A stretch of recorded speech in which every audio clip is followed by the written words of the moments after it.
Over the past few years, I've come across many questions about car stereo installation, and I've done my best to reply to each and every comment. But I notice that some questions keep popping up again and again. So in this video, I'm going to give you detailed answers to some of the most common issues people face. Make sure to watch till the end. Your question might be answered here too. And don't forget to subscribe to the channel. Stay with SetNFix.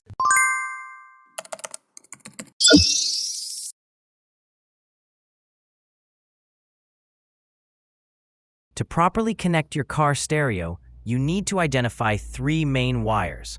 First, the yellow wire. This is the battery wire, which provides constant power. Then the black wire, which is your ground.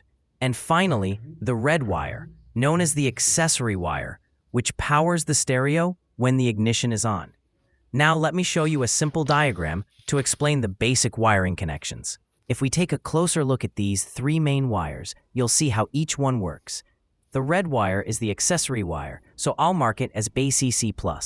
The yellow wire connects directly to the battery. That's your BATT+ wire. And as always, the black wire is the ground, which you can connect to the chassis.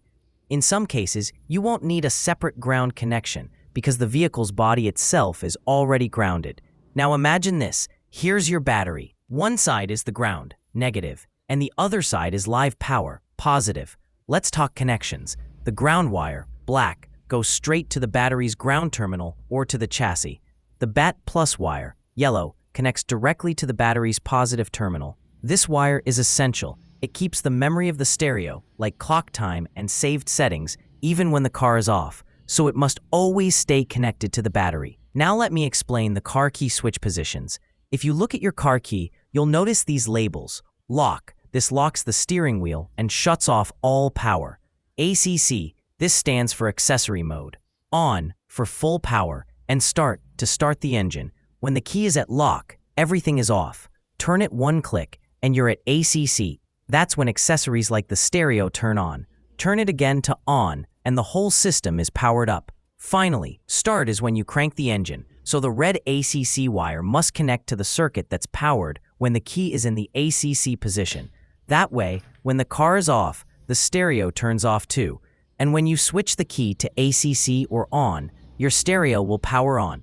Meanwhile, the BATT+ wire stays connected all the time, but don't worry, it draws very little power, just enough to keep your settings saved. This is the basic wiring setup for your car stereo. If you've wired it like this, the following common issues should no longer bother you. The battery won't drain when the car is turned off. The stereo will properly power down when the engine is switched off.